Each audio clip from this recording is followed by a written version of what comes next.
From the House of the Temple in Washington, D.C., this is the Tyler's Place podcast. I'm your host, Maynard Edwards, 32nd degree KCCH.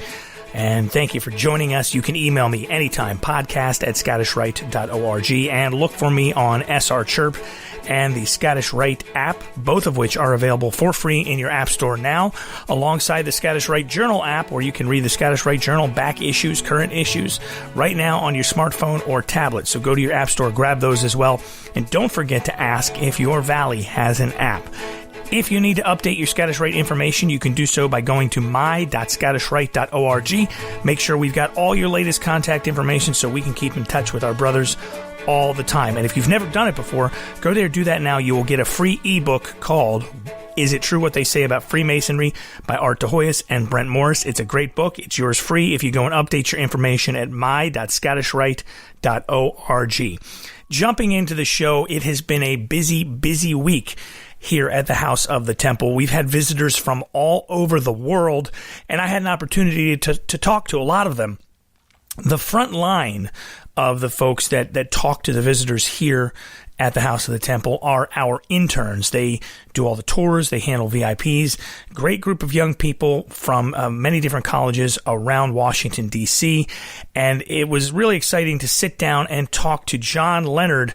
John, what is it that brought you to be an intern here at the House of the Temple? So originally, I actually found out about it through my college jobs website had an opening.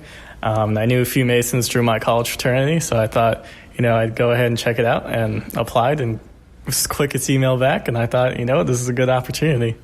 So what college do you go to? George Washington University here in Washington, D.C. Now, a lot of our interns are from GW, and there's actually Masonic Lodge at GW as well. Mm-hmm. Yeah, they meet here in the Temple Room 6 times a year. It's the only lodge that meets here. Now, are you a member of that lodge? I'm in the process right now. I'm talking to some of them, trying to join. Talking to one of the other interns, Daniel, who is a member there. One of the main jobs here that you do is to give tours. Tell me about the House of the Temple tours. Do you have a favorite thing at this point? So the tours, we offer them 5 times a day to the public. It's about an hour-long tour. My favorite part is probably either the Temple Room or the American History Museum that's downstairs. I feel like there's just so many interesting artifacts down there in the American History Museum. You got stones from the White House.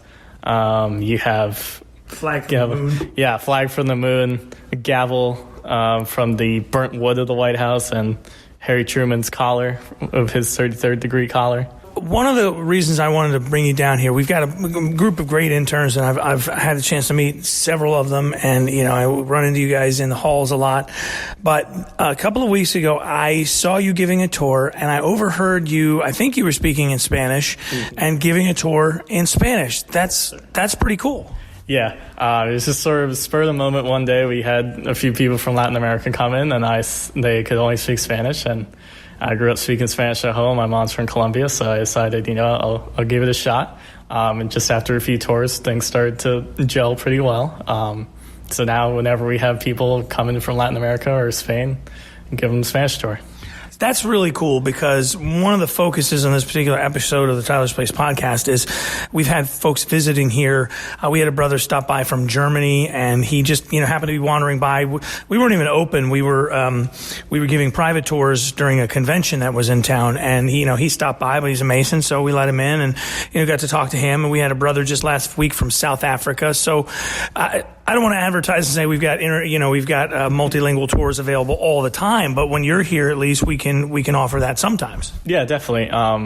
Probably the biggest one I've ever done was about 30 men from Colombia, the Grand Lodge of Colombia. So it was great talking to all of them, especially because they knew I was half Colombian. I told them all that, so they kind of just took me in, and it was just a great experience being able to talk to all of them, learning more about just how Masonry is a little bit slightly different in Latin America, but still they also had just a bunch of great stories to tell.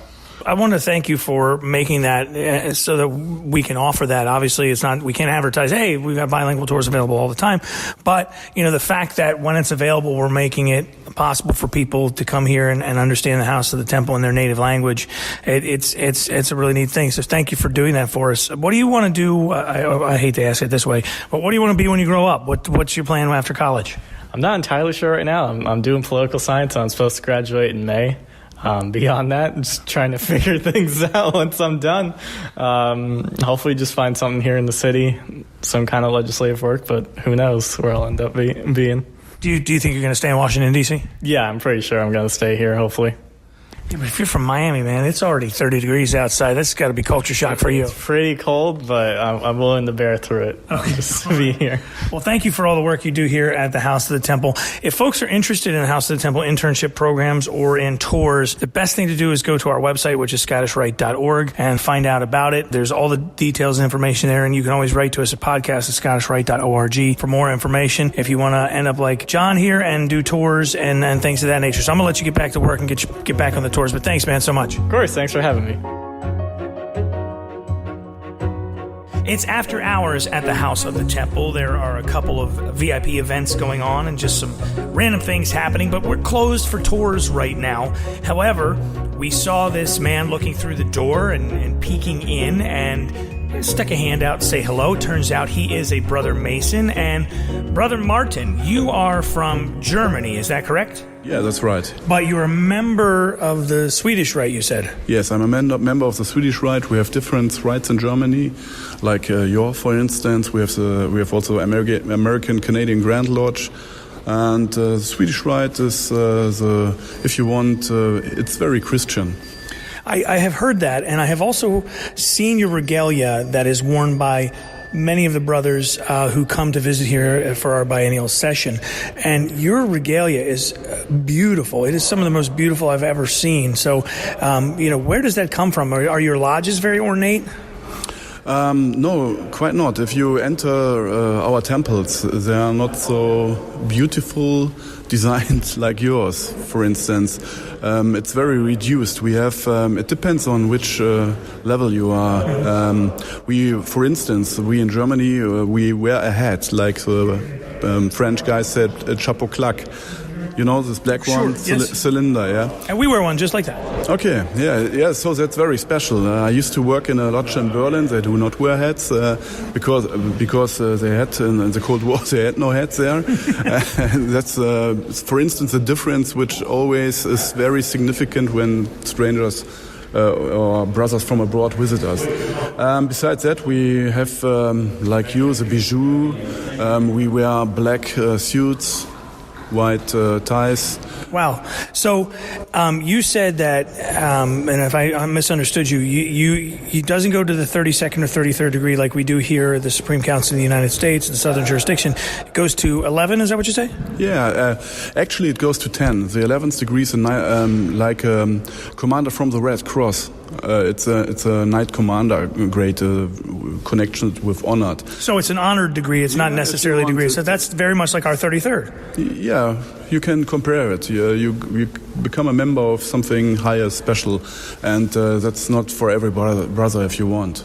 Now, this doesn't happen often, but we're here for an event, and you just happen to be wandering by, and it so happens that one of our best tour guides, Brother Daniel, was here and gave you a quick look around our House of the Temple building. From someone who is, been in Europe, and I know you're pretty well traveled and things, what do you think of the building? Last time I was so impressed, I was in Paris. Wow, that's pretty big. They got also a nice kubus out of glass, if you want. It's very symbolic, but this is something special. Okay, that's my first time in Washington. I was in the States before. Washington has many very big houses, big buildings. But if you can read the signs, as I can as a Mason, and you walk by and you see the house from outside, it has really power, I think, because it's reduced to the very effective symbols that are very important. And if you come in, it's absolutely great. It's a demonstration of what we stand for. We all together, whatever, which system, because the main message, you can read the main message by the symbols, I think. Well, see, to me, that's what's cool about it, is that you're from Germany. Your English isn't as good as you want it to be. I'm from America, so we're idiots. We don't speak any other languages other than English. So, but yet here we are, brothers. We can shake hands, and no matter how divided we are, whether it's by politics or by country or by whatever, we are brothers, and we can shake hands and have have a good time together. And that's what makes this whole thing so cool. Yes, that's the essence. And you don't have to explain very long to profane people. Maybe they understand just by this situation that we will witness this evening. And that's so great about it, yeah. And I'm very proud to be in this brotherhood, and I'm very proud to have such brothers like you here in the U.S. Well, I'm so glad that you're here. You're welcome anytime, and I'm so glad to get to be able to shake your hand, brother. Thank you. Thank you very much. I appreciate it so much. A podcast by Masons for Masons. This is the Tyler's Place, and I am your host, Maynard Edwards. Thank you for joining me here in the House of the Temple. One of the best things about the gig is that, sometimes if I'm just going to grab a drink of water or headed out for lunch or whatever, I'll notice a group of guys, and it turns out that they are Masons from some other part of the country or some other part of the world, or both. And that happened just the other day. A group of guys hanging out in the atrium. So I walked up and introduced myself and met one brother from Texas and a couple of others. So kicking it off is a brother from Texas, as I mentioned. Walter Lee. Walter Lee, and you're from Denton, Texas. He's not Scottish Rite yet, but we're going to fix that. We've got some caps in the back we can screw on his head before he leaves here. But but we have a Master Mason here, and you, sir, are not from Texas. I can tell by your accent. You are from elsewhere. Yes, I'm from South Africa, Johannesburg. And I went through my master degree in a very small lodge in the Free State, which is a province in South Africa. Now, are you an expat? Do you live in South Africa still, or do you live in the States now? So I've relocated to the States now in Minnesota. Wow, there's some culture shock. He went from South Africa to Minnesota. You had to see snow firsthand, did you? Well, it was my first time I saw snow. Yeah, so I bet you did. Yeah. It's So, have you been able to sit in lodge in Minnesota? No, I have not. All my paperwork has been through and it's been accepted. So I'm currently looking for that. So this trip actually came at a perfect time for me. Well, we're glad to have you here at the House of the Temple. I don't know if are you familiar with any sort of American traditions of Freemasonry versus what they might be like in South Africa? Have you done any reading of that where you might be able to say, we do this differently than you guys do? I have. There's some of the things that are different. I mean, small things like carrying cards where we've got, graduate diplomas. We don't carry cards. We've just got the diploma and things like that. I have obviously not been to a lodge meeting, so I can't say much about that at this point. Sure. Now, how long have you been a Mason? 1997, I think, was I raised to my master degree. It's always been a while when it starts with 19 anything, So what was it that called you to be a Mason, and what is the Masonic community like there in South Africa? I mean, is it robust? Is it sort of, in a period of decline? How are things there for you guys? I think it's declining, yes. And I mean, the reason why I got into Freemasonry is because my father was a Freemason. And at the time when I got out of school, he said to me, well, I think you're ready. And that's how I got to Freemason. But at the moment, there's a few big lodges in South Africa, but I think it is declining, unfortunately. Our lodge where I was raised to a master's degree, it was closed about 4 or 5 years after I was there because it was a really small town and there wasn't much people left, so that got closed down. Brother Lee, your first thoughts about the Scottish Rite House in the Temple? It's just beautiful. It's gorgeous. It's awe-inspiring. It took my breath away. After this, when you get back home to, you said Denton, Texas, is that what it is? I actually live in Onalaska, Texas. My membership is still in Denton. I'm going to move it down to Trinity, Texas, actually, probably. Well, you'd be ripe to head over to the Houston Scottish Rite and avail yourself of that. They're good fellows over there, and I'll make sure they know you're coming. But it's I don't know how you could come in here and not want to be a part of things. It's just such a beautiful place. It's beautiful. It's wonderful. Honored. I'm honored to get to walk in the door here every day. Now, my brother from South Africa, having been a Mason in South Africa and only kind of getting your feet wet in Minnesota now, is there anything like this comparable where you're from, a temple of this magnitude? No, not what I've seen. This is truly amazing. It's something I always wanted to do, and it's just too big to take in. Do you have a favorite thing? I think the lodge itself, yes. The big temple room? Yes. Yeah, it's one of the tour guide's favorite things to do is when they walk in, they turn around right as they walk in so they can see everybody and just see everybody's faces just kind of like, whoa, because it's such an amazing place. I think my face would have been one of those, yeah. Now, Charles, you're not a Mason, so a lot of the symbolism in history Masonry is kind of something that's a little bit foreign to you. As an outsider coming into this, tell me your thoughts. The building's impressive, just entirely impressive. And the amount of history and how much of our history is tied into the Masons is just something I didn't know before that just hits you when you come in. Now, you went into the Americanism room where all the American artifacts are. So you know we own the moon then, right? Scottish Rite Masons, Right. the moon is ours. That's right. So when you look up, there, right? when you look up, we've got that. That's ours. Yes. As someone who is outside the fraternity looking in, does this certainly pique your curiosity that you might want to check out lodges in Oklahoma when you return home? Or is this, I mean, what are your thoughts on Masonry prior to coming and what are they now? I mean, I've known about them, and I know right where my lodge is. It's between me and my church. As I walk to church, I go past it all the time. So, I mean, it's something that's been in the back of my mind because you walk by and you see all the things that they're doing for the community. But yeah, I think it's definitely changed my interest level. Well, Charles, I hope that you will take some time and knock on the door of that Masonic Lodge. I'm sure you will find a welcoming place and hopefully find your spot among the Brotherhood. And I would love to have you come back here sometime in the very near future as a Master Mason, or even better, as a Scottish Rite Mason. You know, I mentioned that when I'm in the House of the Temple here, I kind of keep my eyes open and I see if somebody's wearing, a hat or something with the square and compasses on it, or a double-headed eagle or something of that nature.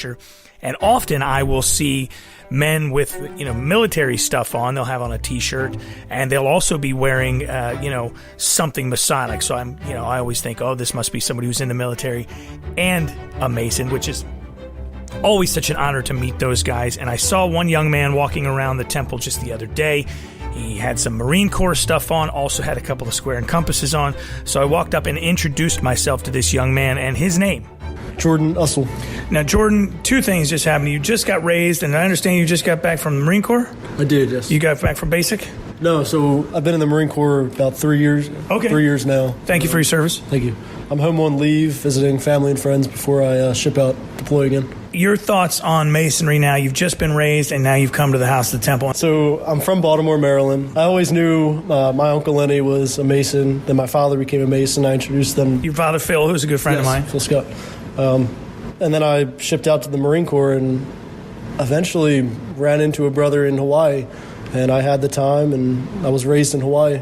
And being able to come home and hang out with my Uncle Lenny, who's now brother Lenny as well. We had a very Masonic day. We went to the Grand Lodge, the temple in Baltimore, and Boomy, Shriners Temple as well. And now we're here. It's been amazing. Well, Jordan, in this month that we honor our veterans, thank you so much for your service. Thank you for visiting the House of the Temple, and thank you for being a part of our beloved fraternity. And I look forward to sitting in lodge with you sometime very soon. Safe travels, brother. Brother Mark Oldno, 33rd degree from the Valley of Santa Fe in the Orient of New Mexico, is our educational correspondent. And last month he talked to us a little bit about the Sphinx and all the symbolism surrounding the Sphinx. And this time, Mark, I understand we're going to dive a little deeper into the riddle of the Sphinx. Really, there was a set of riddles. And the word that was used, and at least that comes down to us from the Greek, is enigmata. The word enigma suggests that there may be more behind the surface answer than meets the eye. So again, I want to emphasize there's many different riddles, but the famous one that's handed down to us by particularly Sophocles in the story of Oedipus: what walks on 4 feet in the morning, 2 feet in the afternoon, and 3 feet in the evening? And again, most of these riddles are old and fairly famous and not all that tough. And the answer, of course, is man. Or a human being who walks on 4 feet in infancy, crawling, 2 feet in adulthood, and 3 feet walking on 2 feet but with a cane in their older age and seniority. Let's look at that number sequence: 4, 2, and 3. 4 feet in the morning, 2 feet in the afternoon, 3 feet in the evening. At one level, 4 can be understood as a symbol of animals. The Sphinx itself, the bottom part of the Sphinx, the torso, is traditionally an animal, a 4-legged animal, in most instances a lion. The number 4 represents the 4 quarters, the cardinal points of direction of a plane. It defines a solid. It's the smallest composite number, a number made up of something else. So it actually has a divisor other than itself in 1. In the case of 4, it's 2. 2 times 2 equals 4. It's representative of the four elements and the four powers of the Sphinx: to know, to will, to dare, and to keep silent. In this sense, it reminds us of ourselves, even though, again, in infancy, undifferentiated. 4 tells us something about ourselves as would-be kings, as lords of the 4 quarters, still crawling on four legs, 2 arms and 2 legs, in a developmental way, prepared to be something more than that. So it describes the world at large, but it describes the world as it exists within us, the elements being outside and actually functioning within the world, but also functioning within us. The number 2 is a number associated with man. Again, we walk on 2 legs. 2 is and let me back up one step. You can also see man reflected in the Sphinx. So just as the body of the Sphinx is traditionally a lion or an animal, 4-legged, it's combined with the head of a man. So we're moving from that undifferentiated 4, that's the base, that's the beginning, and we move up the body into the head that governs and controls the rest of the body, and it's a symbol of a man. And the number 2 is symbolic broadly of course, duality. So once again, we see embedded within the Sphinx itself the number 4 and the number 2. The last number that the Sphinx speaks about in the riddle is 3, man walking on both legs, but in seniority with a cane. 3 in relationship to the Sphinx itself. So again, we've got the body of the Sphinx representing 4, the head representing man, and 2 combined. The Sphinx is always in relationship to an outside thing, a third item, and that's a doorway or a road or a passage. The Sphinx is always a gatekeeper. 3, indeed, is the number of God or the cosmos. It defines a plane, allows geometry to exist. Now, the magic of 3, if you will, is that 3 emerges from 2. Let me give you a couple of examples rather than to talk about it abstractly. I think it's easier to understand. So mother and father come together and create the third, a child. In philosophy, a thesis and an antithesis come together to create the synthesis, a third thing that combines the 2, but somehow or another is greater than just the sum of the parts.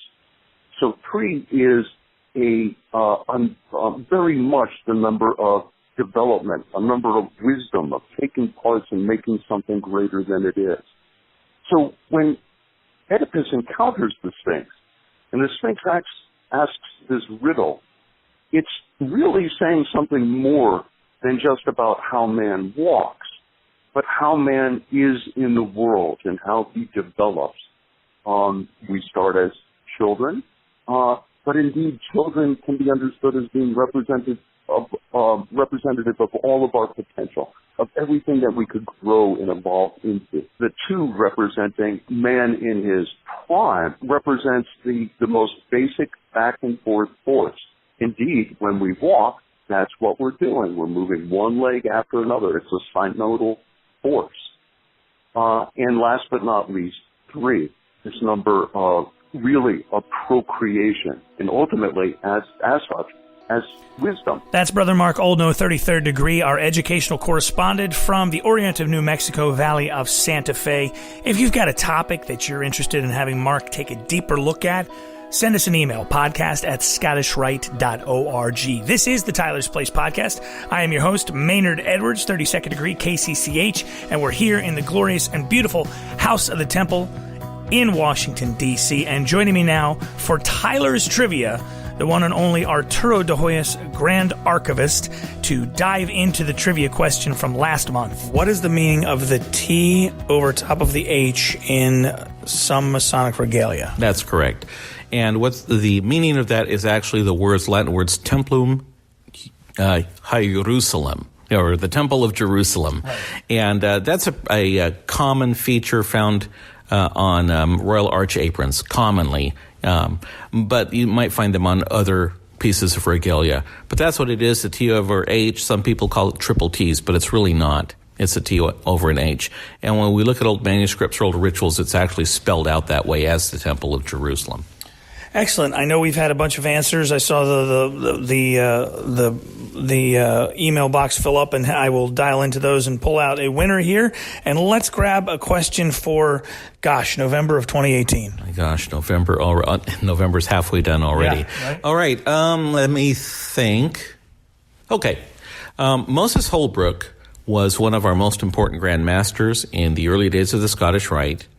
Principally because he was Grand Master during the time of the Morgan Affair and helped rewrite the rituals that were used up until the time of Albert Pike. But what was Moses Holbrook's opinion of the so-called new degrees in the Scottish Rite? That is, the degrees which were added to the Order of the Royal Secret. Where did he think those degrees came from? And the answer is written somewhere in the Transactions of the Scottish Rite Research Society recently. Interesting. So if you've got a friend who's got a couple copies of Herondom laying down, go grab those and do a little research. That's right. All right. But it's an interesting subject. It always is. And as always, if you know the answer, you can send an email to podcast@scottishrite.org or reach out to us on either SR Chirp or the Scottish Rite app. And as Art tells you each and every month, it doesn't matter when you submit your answer, brothers. Just get that answer in, because we actually don't select our winner until just before the next podcast. Excellent stuff. All right, Brother Art, I guess we'll see you as we prepare for the holiday season in December. Bundle up. It's going to be cold outside. Yeah. That's going to wrap it up for the Tyler's Place podcast for November 2018. I'm your host, Maynard Edwards, 32nd degree KCCH. Thank you so much for joining me. If you've got questions about anything we talked about on the show today, the internship program, tours, any of that kind of stuff, you can email me, podcast@scottishrite.org, and we'll be glad to help you out. And if you're interested in becoming a Freemason or joining the Scottish Rite, again, one more time, podcast@scottishrite.org, and we will be glad to help you out. Don't forget about that free ebook. If you've never logged on to your Scottish Rite portal, the members portal at scottishrite.org, go to my.scottishrite.org and update your information. If it's your first time logging on, you'll get a copy of the ebook, Is It True What They Say About Freemasonry? It's a great read. It's by Art de Hoyos, who we just heard from, and Brent Morris. You're going to enjoy that. It's free if you update your information right now at my.scottishrite.org. Thank you for joining us here. I'll catch you next time on the Tyler's Place.